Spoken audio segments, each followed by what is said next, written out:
And back here in Nigeria on Tuesday, members of the House of Representatives debated for and against the Samoa agreement recently signed by the federal government of Nigeria. Bosun Osifowora is a lawyer who now joins us to consider the merit or otherwise of all the dust being raised about this particular agreement and what Nigeria stands to gain or lose from it. But just before that, we have more information in this report. We are Africans, we are not Westerners.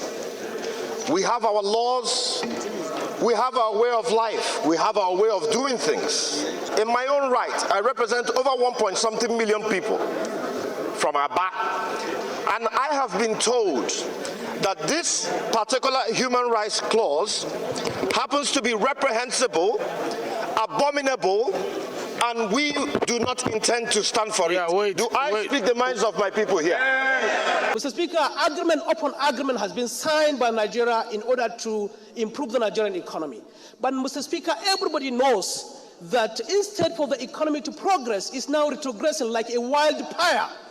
Therefore, Mr. Speaker, we urge and we tell everybody, no matter how much money Nigeria is going to get from this thing, the handlers of the current economy could not fix the economy. Therefore, this should be rejected in totality. Thank you, Mr. Speaker. 3 ministers have come out, including information, budget and planning, in public to say there was nothing like that in the agreement. Go and Google your media. You will see the agreement, you will see there. That it was never mentioned, it was never discussed. There is nothing like lesbian rights or gay rights. It is about human rights, environmental protection, and trade agreements. Well, Bosun Osifowora is a lawyer who now joins us to consider the merit or otherwise of all the dust being raised about this particular agreement and what Nigeria stands to gain or lose from it. Glad to have you join us on Newsday. Thank you so very much for coming on. It's a pleasure to be here. Well, what are your thoughts, on the controversy generated over Nigeria signing the Samoa agreement, which some say is a Trojan horse? Well, from what was just shown here now, the man from Aba said, I've just been told. He didn't even look at it. And that's what I've seen everywhere. In fact, I said at a sister station yesterday that some days ago I was at a mechanic workshop and somebody just looked at me and said, you people have gone to collect money from gays and you want to turn us into, and I'm like, what's that? So the misinformation out there about the Samoa agreement is sad. And it's amazing that at this time and age where you have every information at your fingertip, people are not really looking out for information. People are not researching. People just go, with hearsay and then they run to town with it, which is not supposed to be. And at the level of the street is fine. But when legislators start doing that, then it becomes very horrible because we're trusting our lives in the hands of these people and they're not acting right. Now, if you look at the Samoa agreement, in fact, before we go into the agreement, I think we should look at the essence of the agreement. Basically, what has happened is that Europe has lost its edge and power in the trade industry, in the trade space in the world. So they're looking for some form of alliance. And the best thing to do is to turn to their former colonies. If you look at it, the Pacific, Africa, and the Caribbean were former colonies of European countries. Now, so that's what they've done. Now, but in doing that, they created a working engagement where they can work with you. They know Africa and all those people have their own ways of running their own affairs. So they felt, okay, fine, let's have a work plan. Let's have something we can work with. So at the end of the day, they came up with 6 points. They said, we'll look at climate, we'll look at your governance, we'll look at different things. What underscores the whole agreement is trade. Europe is looking for trade partners. Europe is looking for space in global economy. And that's basically what it is. Because at the end of the day, research shows that the combination of Europe and the African, Caribbean, and the Pacific countries, it's about 2 billion people. That's large. They're about half, in fact, they occupy more than half of the UN General Assembly. Now, so that's also large. So when it comes to voting, they're guaranteed block voting from this people. So that's basically what it is, and nothing more. Because what I feel people should look at is, why is Europe coming to Africa to help us? Beyond all this thing, which is not there anyway. I think I need to clear that also. There's no $150 billion being given to Nigeria. What they have, they used to have a fund base called European Development Fund, which a few European countries started contributing money, and those are the monies they use to sponsor programs and projects in all these 3 regions, the Caribbean, Africa, and the Pacific. Now, but that is about going out, because with the new agreement, the former agreement was the Cotonou Agreement, which was signed in 2000. Now, it's a 20-year agreement, which expired 2020. But with COVID and a few other things, they had to wait, and then they came up last year in Samoa to sign it. That's why this one is now called the Samoa Agreement. Now, 2 things, no $150 billion. What they have is a global fund pause, where they fund projects and programs in all the member states. That's one. So once the EDF, the European Development Fund, is depleted, then they move on to the new one, which EU has now created for these 3 regions. That's one. So no $150 billion hanging anywhere. Now, what is in the law is gender equality, not rights for this. Now, but there's something we need to actually put straight. At the beginning of this whole thing, they started in 75, then, but the 2000 Cotonou Agreement, at that point, they actually pushed forward rights. Now, the issue of human rights was on the front burner.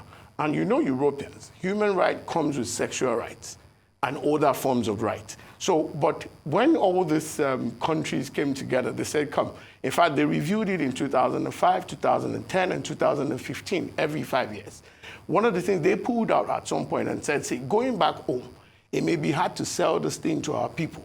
So they now gave them like a window and said, okay, you guys go deliberate on these things. They deliberated, and at the end of the day, that was expanded. But gender equality is on the front burner based on under the human rights point in the agreement. But there is nothing that supports this. I've looked through it. I've looked through the former agreement, the present agreement. There's nothing like that. It's amazing how, you know, what we have at the national, the lower house, it's what you could describe as ignorance on steroids. I mean, and the hysteria is quite unfortunate to watch as it rolls out, but it's understandable for 2 reasons. The younger kids call it clickbait. So definitely the proliferation of the fake interpretations in the media.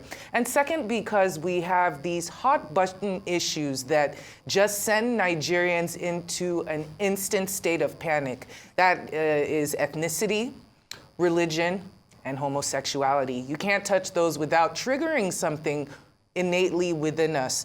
But I want to draw your attention to the wording of it, because that is what people are having issues with. The way we interpret things here in Africa can be interpreted differently in the West, and often are. And there's a large distrust between companies that are Western or foreign coming to help Africa. You know what I mean? So the issues right now is the use of that gender equality word. Now, gender equality within the African context, we've come to know as women's rights, the trying to put women on an equal footing, et cetera, et cetera. But gender equality in the West, as we know, especially now with this younger generation, has to do with, just as you said, sexual rights,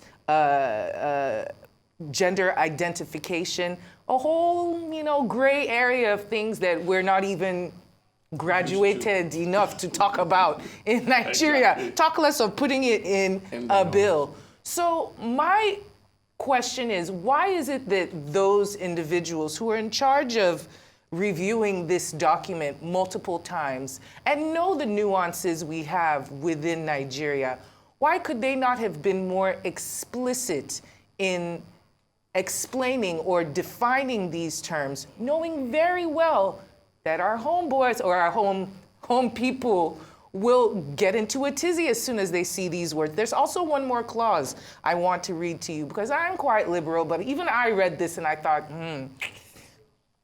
So it's Article 2.5, and it says gender does not mean, excuse me, it's one of the clauses, 29.5.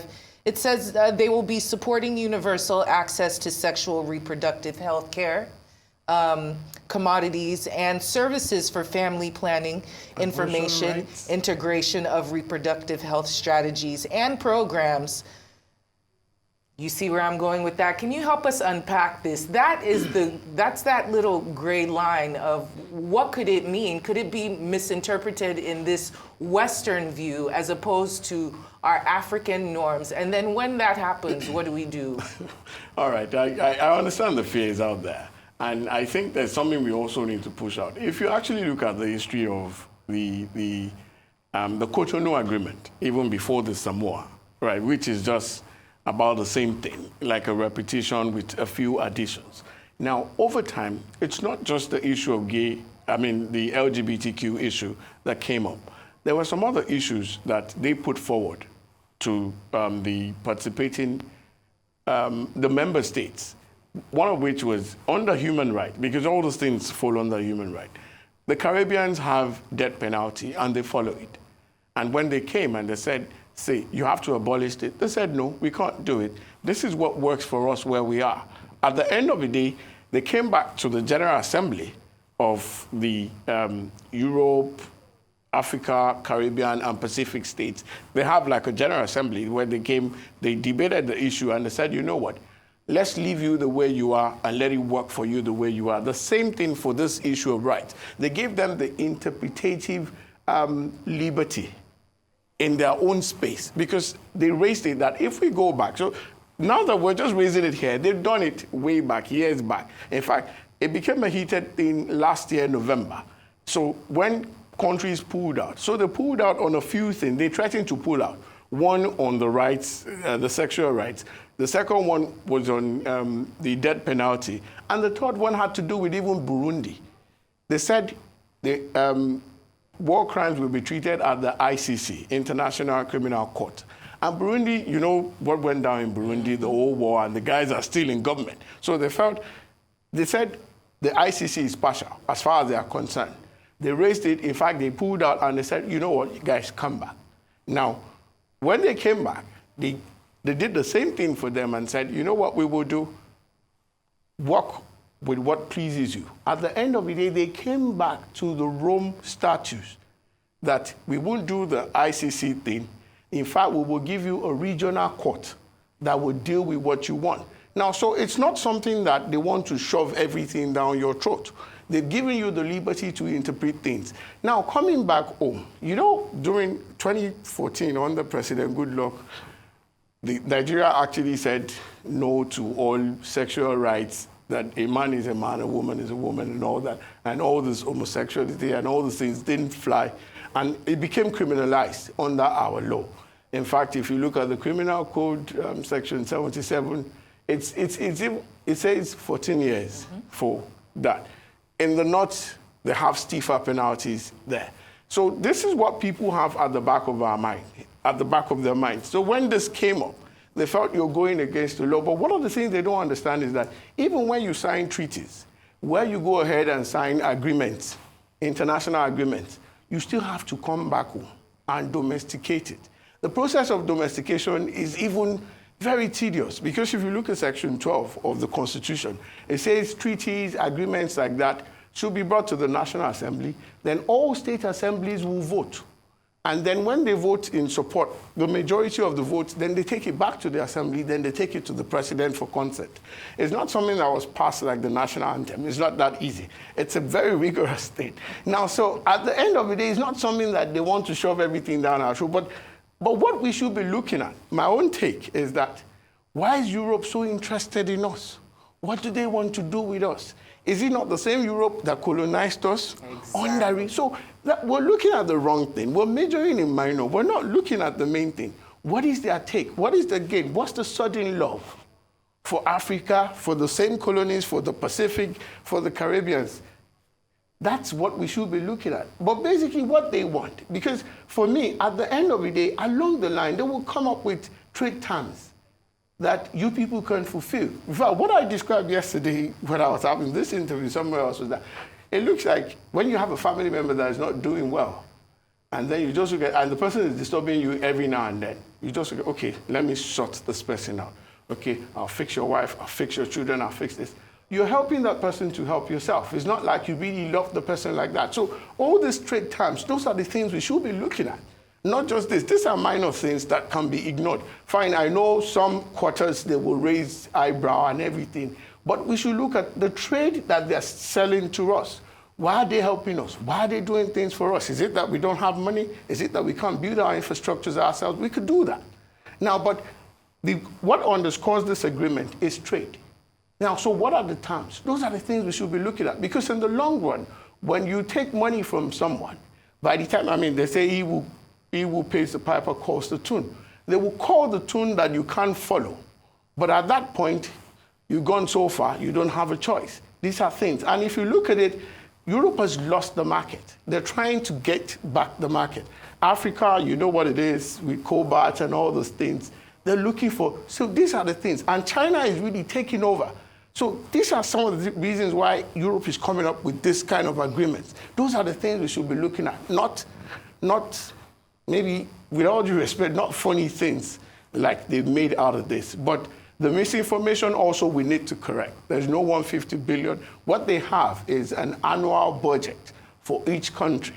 And then it's the country, the member country, that will say what they want, what you want them to do. We've seen that before.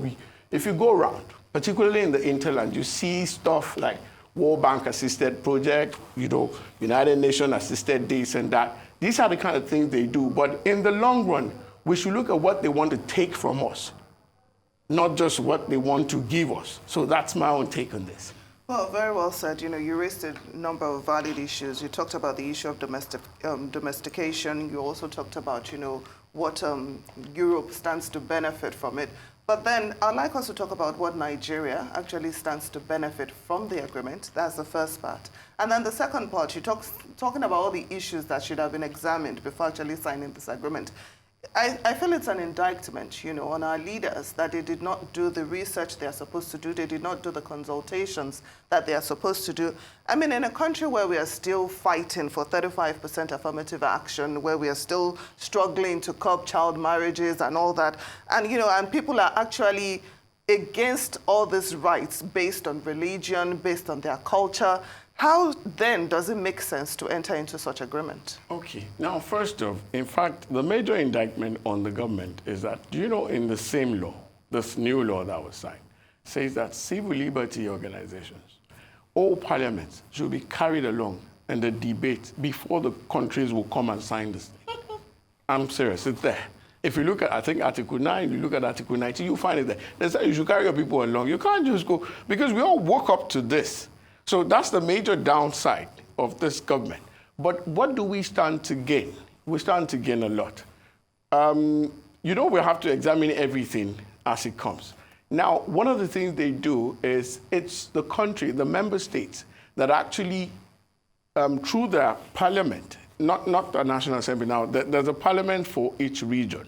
Africa has its own parliament, and then the Pacific, same for the Caribbean. Through your parliament, you channel your needs, and then you assess the funds. In fact, it's a biannual thing.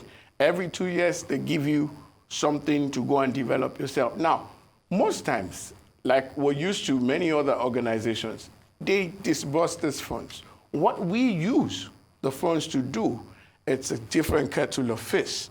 You can't blame them for that. They've released the funds to you, but now I think over time too, they've grown wiser, and they realize that, say, they do their own due diligence, then they do some level of follow-up. But our people still have a way of rechanneling these funds. But that doesn't take away the fact that some of these funds actually go to good use. Then also in the area of terrorism, one of the things they help to do is intelligence gathering. Because if you look at it, the African countries don't seem to have a hold on this terrorism. And the thing is eating dip. Now, so whichever way you want to look at it, these are still the people who can help out. And, with intelligence gathering, with supply of gadgets and stuff like that, that's one of the ways they come in. Then the major part is, which is one of the major reasons why they came up with this, is the issue of migration. because they feel threatened by the level of migrants coming to Europe. And they feel that they need a proper framework to put this in perspective. And if you know, I mean, it's a common knowledge that most of these migrants get dehumanized, particularly those who go through the ground routes to Europe. You know, so this helps to put a proper framework to restore the dignity of these people. And then it also helps to stem, because countries now work together. It's not like the whole burden is on Europe or the whole burden is on, you know, the entry point countries. Now, so everybody come together and they, you know, they work out a plan where these things can actually be well structured. So that's one of the benefits of it, because people don't get dehumanized again. In fact, one of the things they reached at the last agreement, I mean, at the last convention before this agreement was, they said people that were, migrants that you get at the borders, you send them back to their home country. Mm-hmm. Because I can tell you for free that what they do to migrants, particularly in this North African axis, it's dehumanizing, and it takes the dignity away. So these are some of the things that helps. I mean, I know people who have not seen their family members. They thought they're Europe. They don't know they're lounging they're languishing somewhere. Yeah, so these are some of the things that help. So apart from infrastructure being done locally in the countries, there are frameworks to put things well, and which helps them and also helps us as member states. Well, that makes sense. I was talking about the distrust that we have for Western companies or Western organizations coming to help Africa. But when you put it, when you explain that migration is a huge issue, and the way that they're working to tackle it is to tackle the issues in the country so that migration doesn't even happen in the first place. So it's like, help us to help you. Very good analogy with the struggling family member. But now that the hysteria has reached fever pitch, everything is in the headlines, people are discussing it, those who have information about it, those who know nothing. What can be done to ease the anxiety of Nigerians, if that's even necessary? But if the National Assembly itself, should they be looking to consult some kind of legal advice in order to get this agreement signed or to understand it more? What would make it easier for Nigerians to digest and understand, apart from doing a media blitz and explaining to people who watch TV and read newspapers what exactly this is? I think the first thing is they have to go back to the media, because they dropped the ball in the first place. You're supposed to carry everybody along. I mean, we grew up in this country. I mean, I'm a seventh child, and I remember when Mamsa and things like that were on.